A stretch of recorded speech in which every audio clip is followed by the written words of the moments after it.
Hello guys, welcome back sa aking YouTube channel. Ngayon, meron na namang pasabog itong idol natin si Maharlika. Dahil nga napakatapang ng babae na to, kaya nakakahanga, walang takot. At ito na nga, meron siyang pasabog na itong si Bangag ay nireport niya na pala sa US Embassy.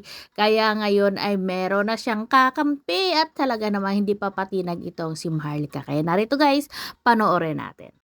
At doon sa report ko sa US Embassy. So ngayon, napoprotektahan kami. So, nireport ko. Ano ba yung nireport ko? Bakit ko nireport? Dahil nga sa pronouncement ng gobyerno ni Bangag na magko-connect daw sila sa Interpol o huntingin ako.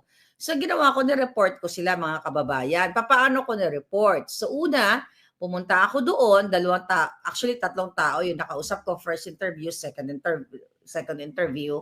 So yung pangalawang interview ay dalawang consular officers talaga yung nakausap ko.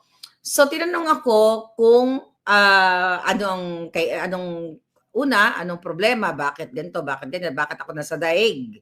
Okay, bakit ako nasa Netherlands? So sabi ko ng ganon, bilang isang Pilipino na ipinanganak sa Pilipinas at naninirahan na sa Amerika, ganyan, ay gusto kong i-report sa inyo na yung bansa ko kung saan ako ipinanganak ay gusto nila akong huntingin based doon sa pronouncement na available sa media. Sa social media, sa mainstream media. So pinakwento sa akin, like more than an hour kami nagkwentuhan.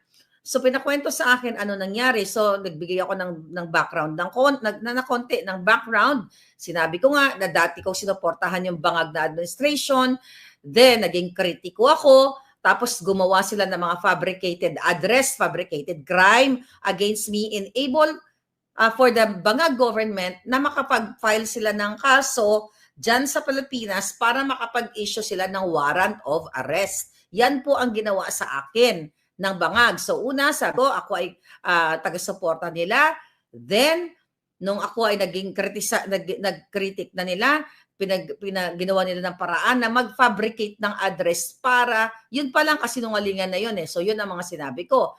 At ngayon, sinabi ko nasa Netherlands ako para din magpakita ng pagsuporta sa aming former President Rodrigo Roa Duterte. Actually, sabi ko, do you know what's going on in our country with our former president? Yeah. Tapos sabi niya, alam daw nila. So sabi ko, the reason I'm here, sabi ko, to show support. Sabi ko ng ganon, bilang isang ipinanganak sa Pilipinas at isang Pilipino na naninirahan na, di ba? At citizen na ng Amerika. Ngayon, mga palangga, so ikinuwento ko ng ganon. So sabi ko, itong NBI director nila at itong Bangag na administrasyon na ito yung sinabi nila. Sabi ko, available naman yan sa online. So ayan, sinisearch. Habang nag-uusap kami, nagaganyan sila ng actually tatlo sila. So ngayon, mga kababayan, mga palangga, kinuwento ko lahat. Sabi ko, kinuwento ko pa na kinasuhan ako ng apat na libel cases. Na civil cases dito sa Amerika, sa California. So, pinapakinggan nila ako. Tapos sabi niya, na-report mo na, tapos yung death threat. Kinuwento ko na may death threat sa akin ang gobyerno ni Bangag. Prior to that pronouncement na ipapahunting nila ako at sabwat daw sila sa Interpol, sinabi ko na meron na akong, mayroon ng kaso dito sa California. Tapos yan nga ako, sabi, at saka yung death threat. Tinanong ako, na-report mo na ba ito sa FBI? Sabi ko, yes. Sabi ko na gano'n, na-report ko na sa FBI California. Sabi niya, sino nakausap mo? Di sinabi ko yung pangalan na nakausap ko. Sabi niya, I know him. O di ba, magkasama kami sa ganito, sa ganyan. So kakilala niya yung FBI. So gusto ko lang, actually, natuwa ako dahil yung FBI agent na nakausap ko dito sa California, magkakilala sila nitong consular, I don't know kung anong eksakto niya, basta nasa eksaktong rango nito yung officer sa US Embassy sa The Hague, pero magkakalala sila. Doon pinakakwento niya sa akin. Tapos ngayon, sabi niya, we will forward this to Washington DC. So, i-forward namin tong report mo. Sabi niya, kumusta ka ba ngayon? Meron bang, may, sumusunod-sunod ba sa'yo? Mayroon ka bang nakikita? Kasi, ano ang kailangan mong suporta? Ano kailangan mong assistance sa amin? Ganyan-ganyan. Sabi ko, so far, I'm okay. Sabi niya, alam ba nila kung saan ka, pinapublish mo ba kung saan kang hotel o saan ka nakatira? Sabi ko naman sa kanya, no. Sabi ko na gano'n, hindi ko pinapublish. That's good. Sabi ng consul, ng officer. So, maraming pinagkwentuhan tungkol sa kaso. Kinuwento ko si Bangag, sabi ko, alam mo, kasi ako yung nag-expose ng Bangag video. Sabi ko gano'n. Pero na-forward ko na to sa US, even forwarded to the White House. Kung ano-ano mga sinabi ko, kung ano yung mga ginawa ko dito. Sabi ko, actually, kaya galit na galit sila sa akin dahil yung video na yon at yung authentication ay ginamit ng former spokesperson ng Pilipinas, which is si Harry Roque, para gamitin yung dokumento, yung authentication sa kanyang asylum visa dito sa Netherlands. So talagang nakikinig sila, dokumentado talaga lahat. Sabi ko, yung dating spokesperson ay hinahunting rin ng bangag na administrasyon, Marcos administration, dahil nga sa aming kritisismo. Tapos sinabi ko rin na hindi lang yan, yung nanay ng dalawang bata na si Sheena, sabi ko, Sheena Makapinig na sa Belgium na ngayon ay may asylum visa din. Kinidnap yung kanyang dalawang anak, sinabi ko, at ang Marcos administration. So lahat yun dito document. So halos lahat na ikwento ko na, alam niyo naman talaga ako, talagang non-stop. Sabi ko, ganito ang sitwasyon sa amin, sa Pilipinas. Sabi ko, did you see that? Sabi ko, over the news, that the former president, sabi ko na gano'n, kinidnap nitong bangag administration na ito. Sa nakita daw nila sa news. Pero syempre, hindi naman sila magko-comment. Di ba? Nakikinig lang sila. So, yun na nga. Ayun. Dahil, kinuwento ko, ang haba ng chikahan namin. Yung iba doon, basta lahat ng kinukwento ko dito sa inyo, about sa panggigipit nila, kinuwento ko doon sa consular office, sa embassy, US Embassy sa Netherlands. So, ang sabi sa akin, kailan ka uuwi? Sabi ko sa April, sa 5, sabi ko gano'n, 5, di ba?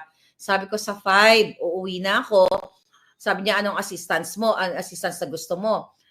Escort, ganyan, or, nasamahan ako. Tapos ang sabi sa akin, we will alert now the security. So ang sabi, alert nila, inform nila security. Kasi sabi ko, based dun sa pronouncement ng NBI, ay makikipag-ugnayan sila sa Interpol. Sabi ko, I know these evil people, this evil government. Sabi ko, they already fabricated and addressed a crime against me sa Pilipinas. So, pwedeng ito yung ipo-forward nila sa Interpol at gagamitin nila ang fabricated address na yon, which is hindi naman ako covered doon sa mga taong nilalagay sa Interpol dahil sa Interpol. Di ba? Yung mga may kaso, mga kriminal yun katulad ni Bangag. Yun na, mga crime against humanity na binabato nila kay Pangulong Duterte. Sabi ko, pang Bangag yun, yung may mga malalaking tax evasion cases or tax, pandarambong. Hindi ako kasali doon.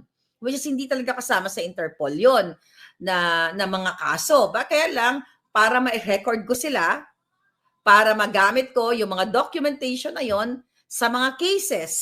Yon, may bago na naman tayong exhibit. So actually, nailagay ko na sa exhibit si Santiago. Marami tayong manilagay. I cannot just disclose everything.